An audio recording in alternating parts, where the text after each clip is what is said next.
That time of the day, I told you we have our guest in the studio with us. And it's only right that I introduce him the right way. He's the founder, I believe, of Ibile. And I actually got introduced to him as a model. Guys, no one other than Tolu is in the building with us today. Welcome, bro, on the show, bro. Thank you so much, man. It's a pleasure having you here, It's a pleasure to be here, man. Thank you so much.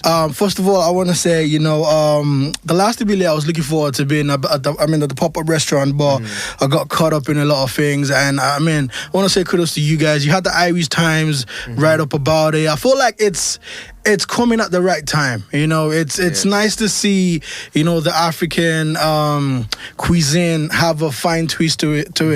And like I said, we are going to be talking about it on the show today. We're going to be talking about how you came up with the idea or whatnot. But it's only right we go back into you being a model. Yeah, guys, listen. If I don't think you can say you've never seen his face, because this Donny's face is all over Don Stars. It's all over. I think you've done Lifestyles. You've done a lot. Brown Thomas.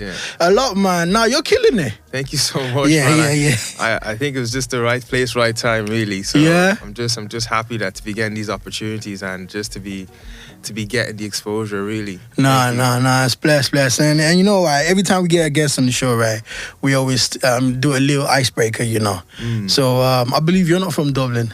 No, I'm not. So, this one's going to be... Waterford. Yeah. Shout out to everyone in Waterford. Waterford? Yeah. Waterford City, though, man. Say Waterford City like you care.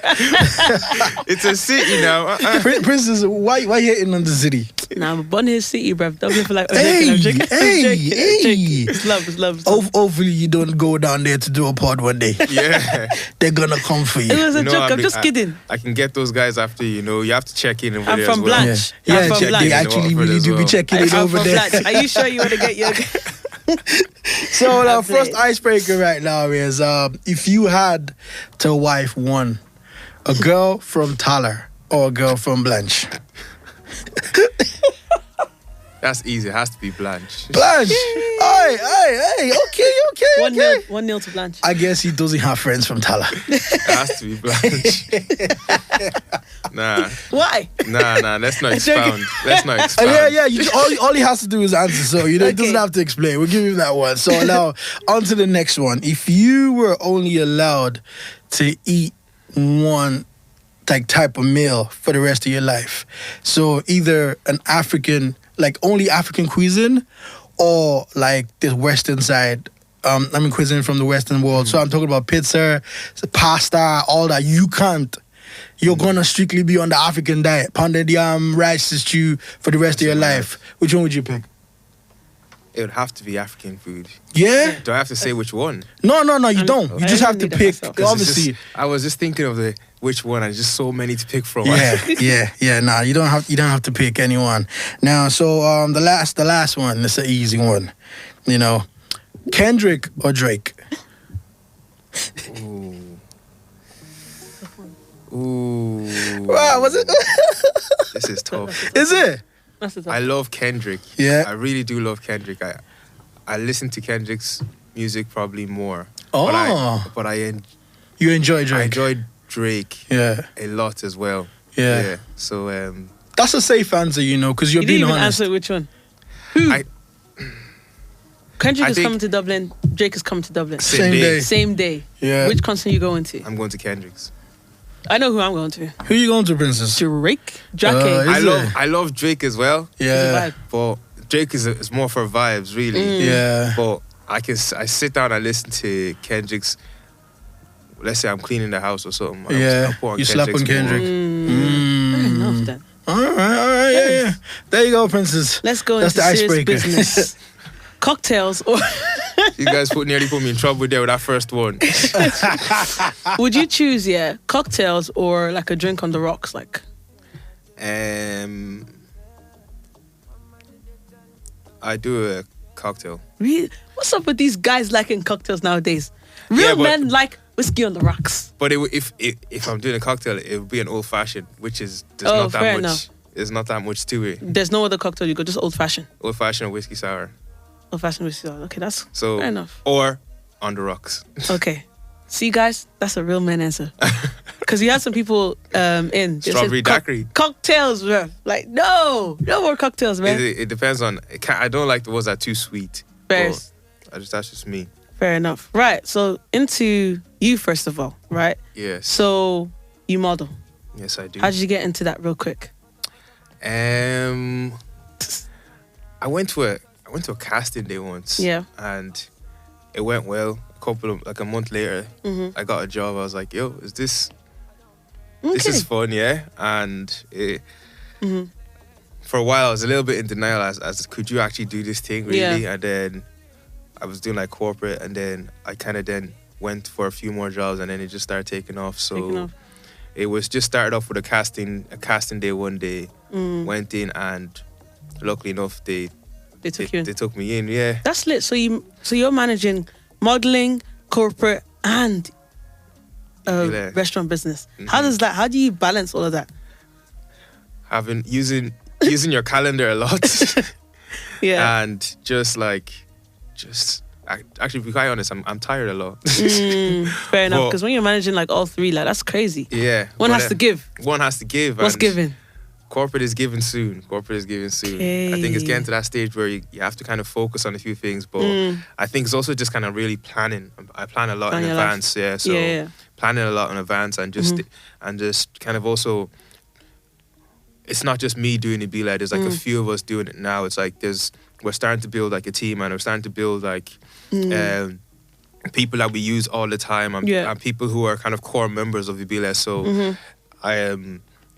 I'm grateful to God that it's just not only me, really. And help is needed. Yeah. So how did like ibile start then? Like what was the foundation? Ibile. Yeah. So ibile or ibile. Ibile. Yeah, Princess, you see, you're slaying Toby, the where'd you come from, bro? Hey, listen. Where'd you come from? Basically, so it's called ibile, and I believe that means traditional. Traditional. Traditional, yeah. Like, I was talking to someone who recently, he was saying to me that he was saying of the streets, it's like in those Latin ibile, like all of those. But if you go back to the roots of the word, it's just traditional. It's heritage. Yeah. That's what it is. Yeah. I like it. Do you have a theme song or something? A theme song? Not yet, but I know you can make us one, no? Maybe I can make it look something, man. You can make us a little... Yeah, come to the studio and make something. Yeah? Yeah. That'd be so lit. Like, you know, because the page is a business page. We can't use certain songs. Yeah. So I have to constantly use songs that kind of like... If I have something in the bank, slide it to the email. Okay. Yeah. Okay, so... We'll be reaching down. Yeah, but so ibile started when I was in LA. LA? I was in LA 2017, yeah. Oh, wow. 2017? Yeah, okay. And I was working in this restaurant called The Water Grill in Santa Monica. It was like a fine dining restaurant. It was like, you'd have like actors and different like... People come in. And I was like... I was just kind of like serving, bussing tables, and I was like... I've spent like a few months there, and I said to myself, this is sick. I was like, I'd love to own one of these one day. And I came back to Ireland and I did a business plan for a restaurant when I was like 21, 22. Oh, that's sick. That's mad. And so 7 years ago, and I was doing it with one of my boys, and we looked at the numbers and we're like, bro, this is really expensive. So we put it away, Yeah. And then the concept was like we wanted to do like a restaurant that would be turned into a bar and all this kind of stuff, and like it would be 2 floors and all this kind of stuff, and it was just like a crazy concept we were trying to do. And then when we got older, you start understanding the market and how people start these things and stuff like that. And I think it was like 2 years ago I decided like, okay, instead of just going straight into a space, let's test out this concept, because in my head, you go to these countries like London and New York and different places, and you will see Nigerian street food, and you see Nigerian tapas, you see Nigerian this or West African food. There's different countries are already doing different things like that, cuisine like this. So if it's working somewhere else, why can't it work here? And then also, if you come to Ireland, you see like a nice Italian restaurant, a nice French restaurant. Why is there no nice West African restaurant, Nigerian restaurant, even though we're one of the biggest communities here?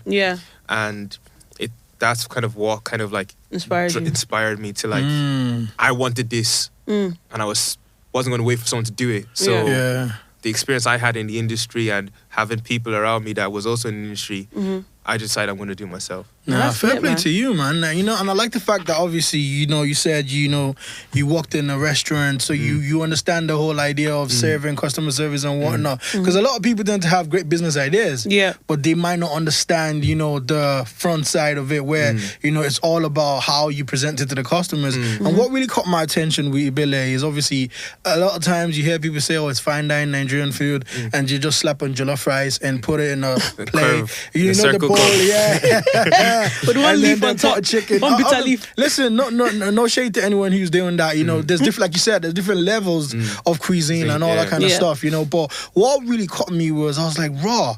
These lot are actually experimenting with food. You know, ibile to me is like the West African version of this is Six by Nico. Yes. Yeah, you know, because when I saw it, I said, I said, raw. These lot. I think you guys had Chin cheesecake, white chocolate cheesecake. Listen, Princess, I've never seen something that said I want to taste that. Can I tell you something? Yeah. Not to even put my sister on, but she made that shit in the house the other day. Oh yeah. Before ibile though, I'm just saying. Yeah. Don't worry, we'll talk to her. Inspired cheesecake. Yeah, man. She made that ages ago, bro. I'm not saying anything. I'm not saying anything. We'll talk to her soon. I'm playing. No. You guys are really bringing something like different to the scene that like hasn't happened before. Yeah. I wanted to ask you, how do you pick your chefs? How do I pick my chefs? So ibile kind of started with my aunt. She used to kind of run catering and different events, and me and her were just kind of talking about it. So she was kind of helping me kind of like with the menu and stuff like that. Then we brought in, because I'm speaking, I want to do this, I want to do this. When you talk about something enough, people will come to you and be like, oh, you should talk to this person. And that's how a friend of mine that I used to work in the studio with, he knew Nemo and connected me with Nemo. And the network just started growing like that. And then someone else connected me to somebody else, and that's how we built the team, really. And and now you have 2 chefs. I believe you have there's Deborah. 5. There's 5. It's a team. 5, Whoa.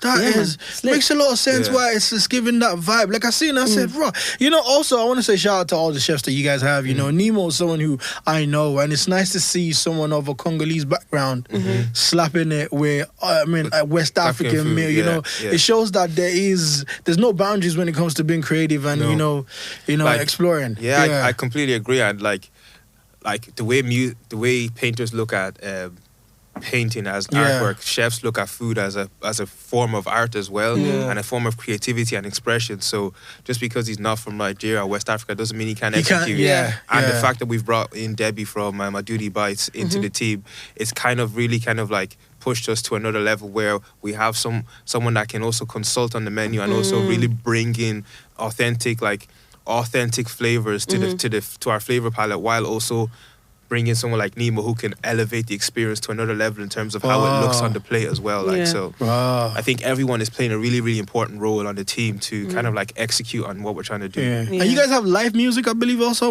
So we had live music at the first one. The last 2 we haven't had live music, but we still try and make sure that the music, the sound that you hear is authentic to the experience. So like there's attention to detail placed on the music, the way it looks, the food looks on the plate, but also the room is also covered in like African West art, African art, or we try to feature a local African artist at every one of our pop-ups. So once you come into the experience, it feels like you're just soaking in culture. Yeah, because you guys also have paintings or something out there. So the last we've had a Cameroon Congolese artist, we've had a Nigerian artist, we've had a few different artists feature their work, and that's something that when people come into the room, that's one of the first things they also notice. They feel culture, because that's what we're trying to do. We're trying to bring our culture to people in a way that they can receive it, really. So that's what we're trying to do. Right.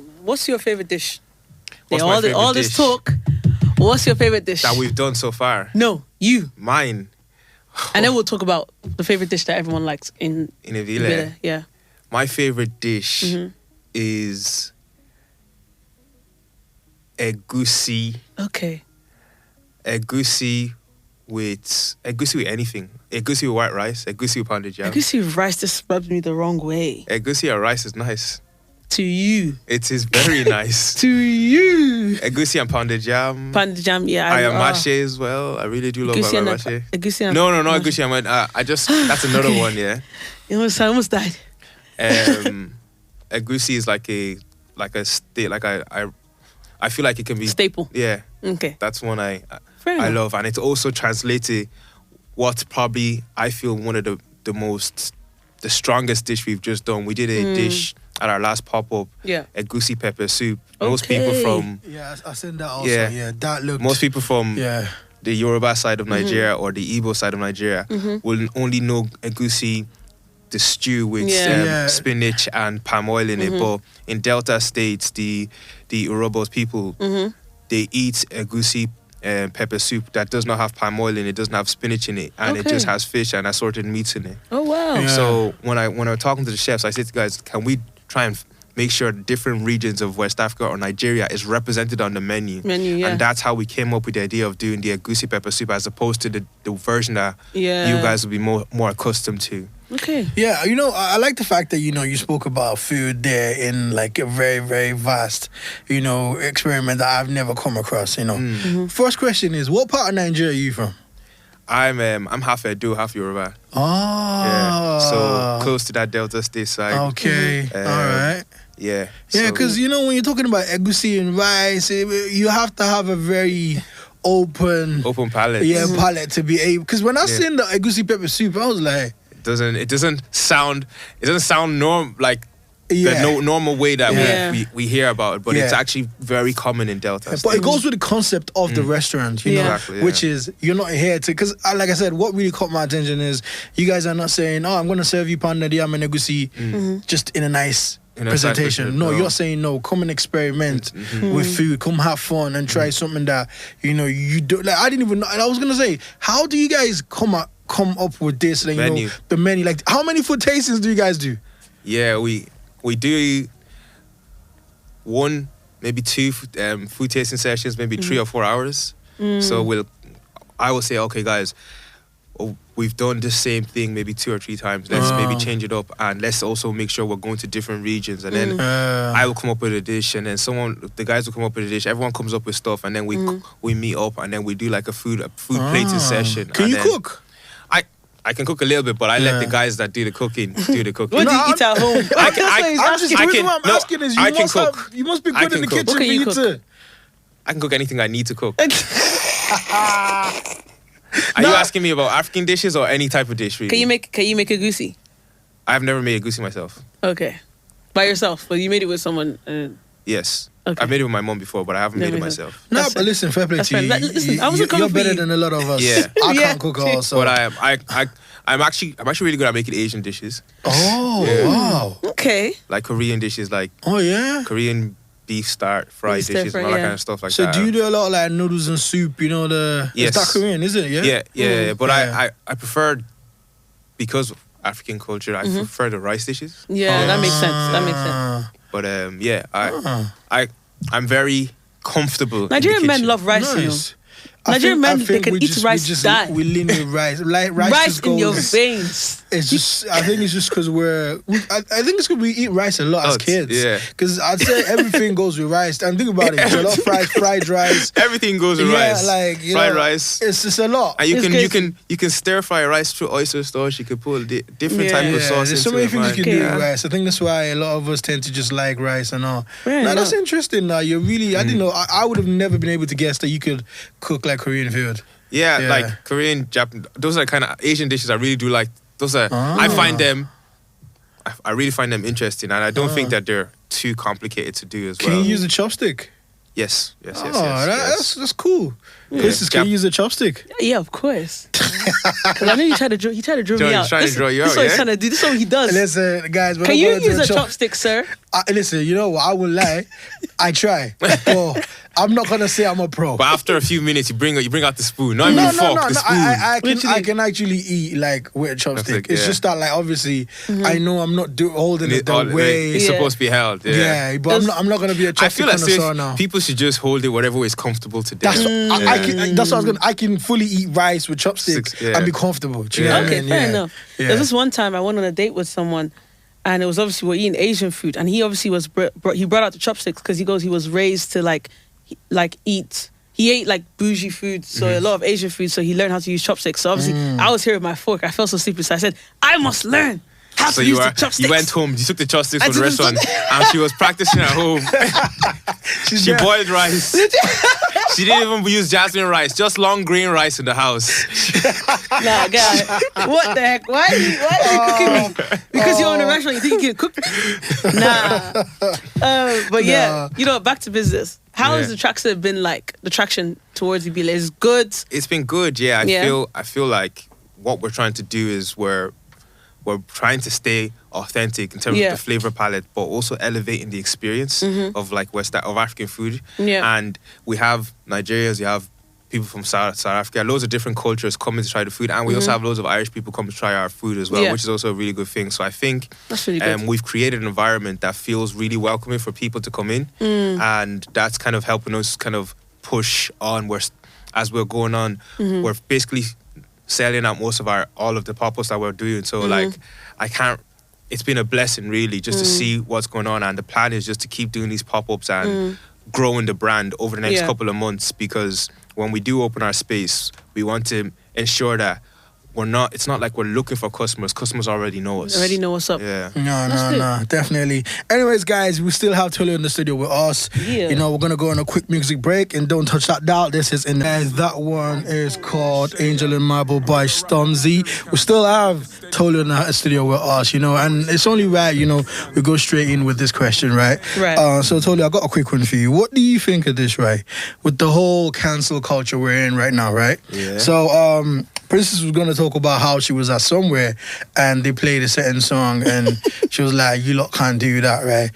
Do you think we have to cancel Diddy and everything that's related to Diddy? So bear in mind, everything that's related to Diddy includes Biggie, Biggie, Biggie, can't you see? I wasn't even listening to that song too tough anyways.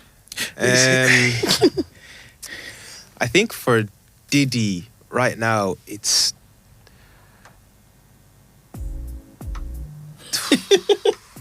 I think it's early. I think he will probably eventually end up being cancelled. But I think it's early right now because at the moment we don't know what's true and what's not true. In terms of like... We know it's true that he was eating Cassie. Yes, and in regards to that, that is despicable, disgusting behavior. Like the video of him kicking her on the ground. Like these are crimes that you can't you can't refute. Yeah. In terms of that was wrong. Yeah. He needs to pay the price for that, and she was paid 30 million for that. So not enough, but was she actually paid? She took a settlement of 30 million. So if she's taken a settlement, she's found her. She's moved on from that. So in terms of, I wouldn't cancel music because of that just yet.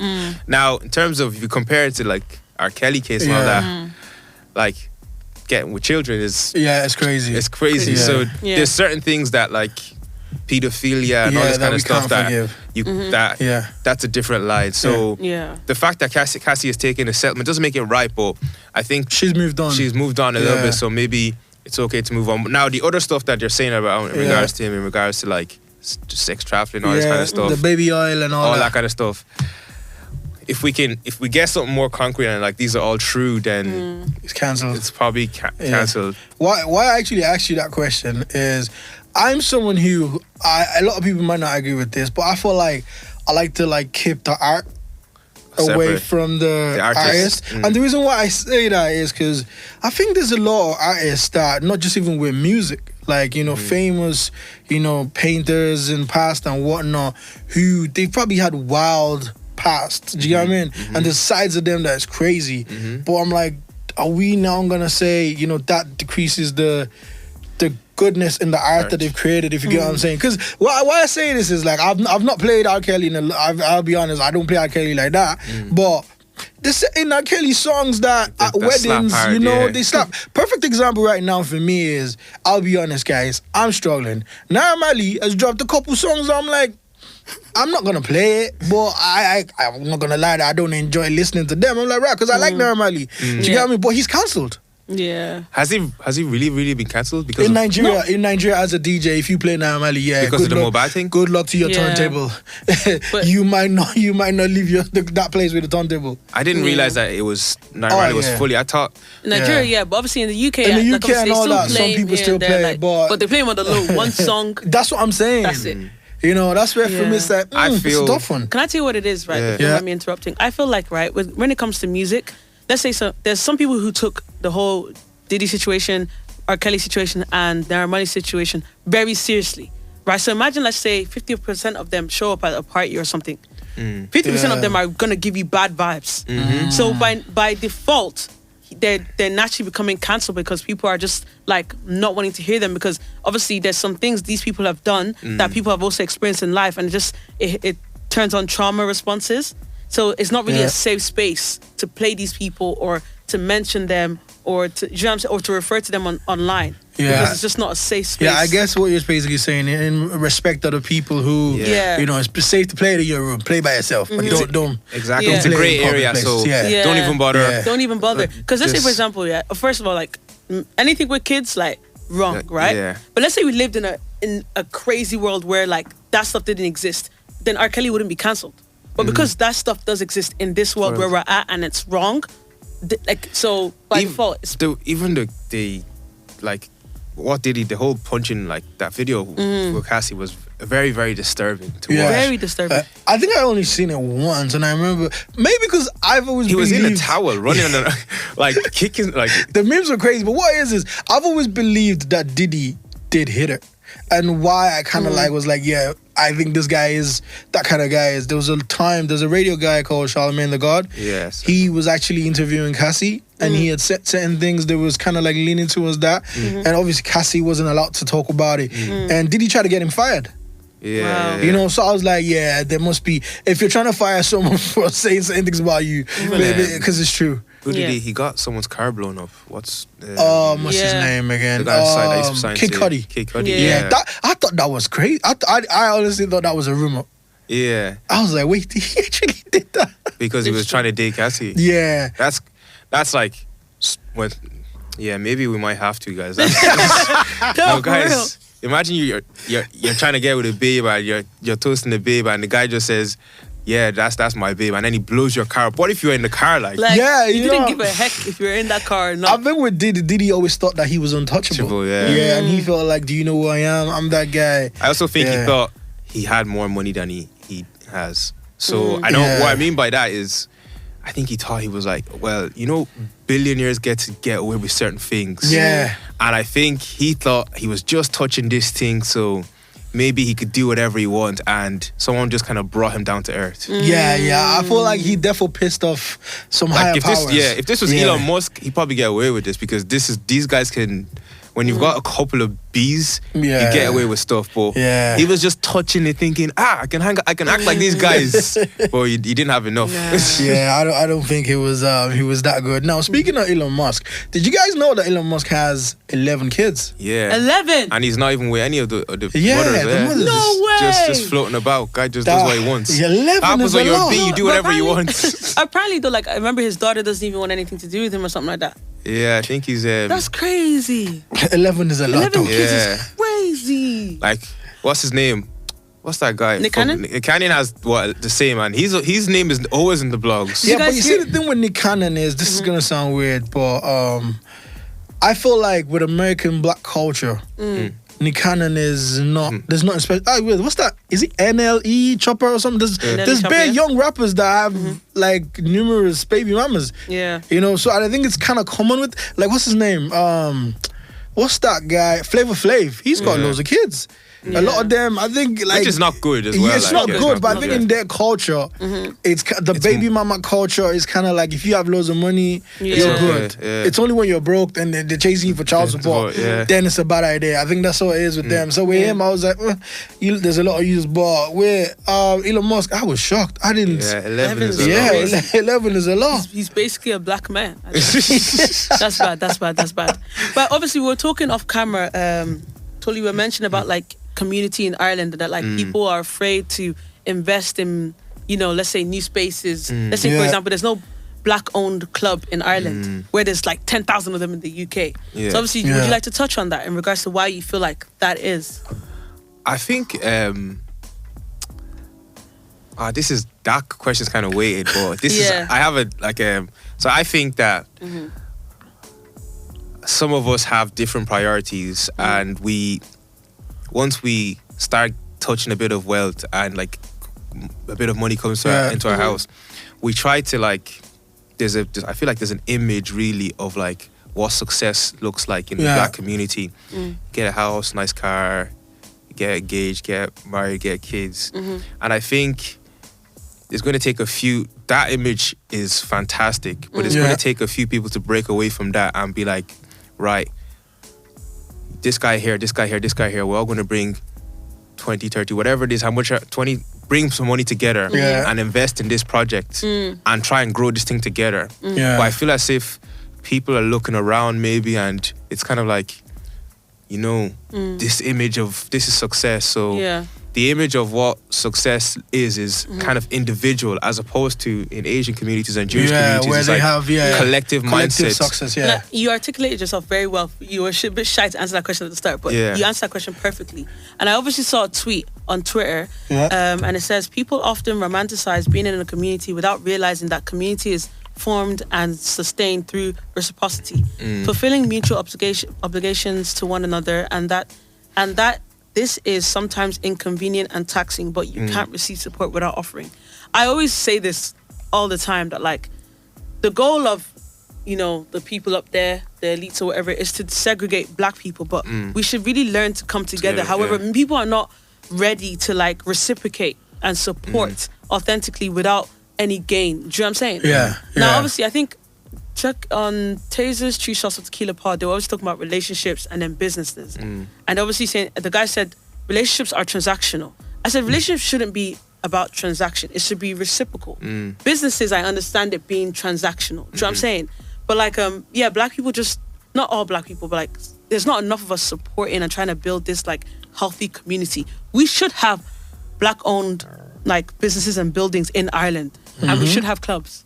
Yeah, but I feel like we're gonna get there eventually. And I think what it is one thing I want to say is kudos to you, Tolu, is, you know, I feel like it's down to the mindset. You know, I always tell people there's two types of people in life: the people who say it can't be done, and the people who say I think we can do something. 100%. Yeah, and I feel like you're someone who's I think we can do something, rather than oh no, it can't be done. Like you said, you had this idea since 2017.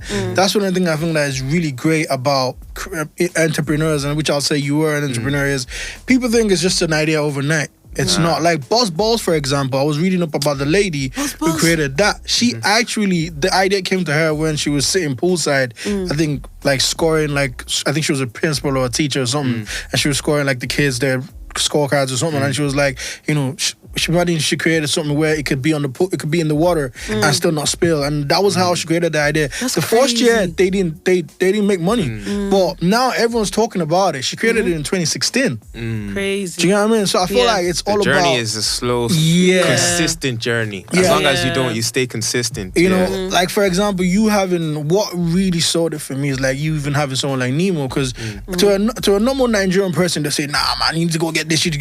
But you saw the potential in bringing different people together and creating something that's very, very good. And I feel like with time, it's also going to inspire a lot of people. And that's what I think about with community. When someone does something in a different field, it tends to inspire another person to say, you know what, I like what he's doing. I think I could do it here. And I would say, you know, as black people, we need to give ourselves a bit of credit. You know, we are like years away from where the UK. Exactly. You know, I mean, we're what? We're part of the first generation years, of, I think, 15 to 20 years. We're first, I think our brothers, and my younger brother was born here. I have two brothers born here.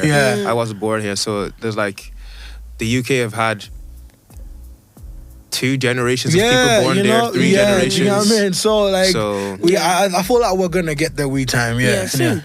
I believe it, man. I'm trusting it. But those buzz balls, buzzing, bro. I had one last night. I was drunk. Yeah, it's just really. Have you had one, Tolu? I haven't had one, bro. It's strong. It's not good. It's not, bro. It's not good. I'm actually not even familiar. What do you mean with it's not good? It's a drink that you're gonna think, it's sweet, but then when it hits you, it hits you. Is it like that Four Loko thing in America? You know those cans of Four Loko, is it? Where you have like. You have one of them. It's like a wine bottle, but in a smaller wine bottle. Yeah, like you see the way red wine hits you quick. That's how buzz balls hits. But it's more of a buzz, like. Bro, it goes with the name. The name is it's gonna get you. Word for word. Where is she from? She's American. Okay. Yeah, like word for word. buzz. I'll be looking into that. She's actually a 60-year-old lady. What? Wow. Yeah, she's not young. Yeah. That just shows like it's never too late, really. Yeah, just do it's your the KFC thing. dream. You know? It's never too late. Yeah. Anyways, I want to say a big thank you for coming on the show with us. Thank you for having me, man. We look forward to hearing more about ibile. Is there any pop-ups coming up soon? So we just finished our series in the Fumbly Stables. We did 2 days for Black History Month. Oh, nice. We'll be doing something in December. We're going to be announcing that in the next week or so. Nice. We're planning on doing a couple of dates, and then we'll be quiet in November, and then January we'll be quiet, and then we'll do February, we'll do March, we'll do April. Nice. We'll do around the Valentine's, we'll do around the Paddy's weekend, we'll do the Easter, we'll do the Maybank holiday, we'll do the I love the June, planning. and then we'll do a few festivals this summer coming. Looking forward to that. Now, wish you and the team the very best. Like, it's a blessing to have you in the studio. Do you want to shout out the social media handles for our listeners so they can check it out? Yeah, the social media handle is at ibile restaurant. So at _ibile restaurant on Twitter. On Instagram, on TikTok, and that's it. Really, that's what we're using. Yeah. And for the business people on LinkedIn as well. I want to say that also. Shout out to you putting it on LinkedIn. I think it deserves to be there. Yeah. And it's only right that it's there. Now, I want to say a big thank you again for coming on the show as our guest today. And we look forward to a lot more things. And hopefully one day, we never know, we might be doing a tasting with ibile. The chefs might come in and hang out with us on the show. Yeah, absolutely, man. That sounds like a really cool collab. That sounds like a cool collab. Definitely. Bless, man. Thank you.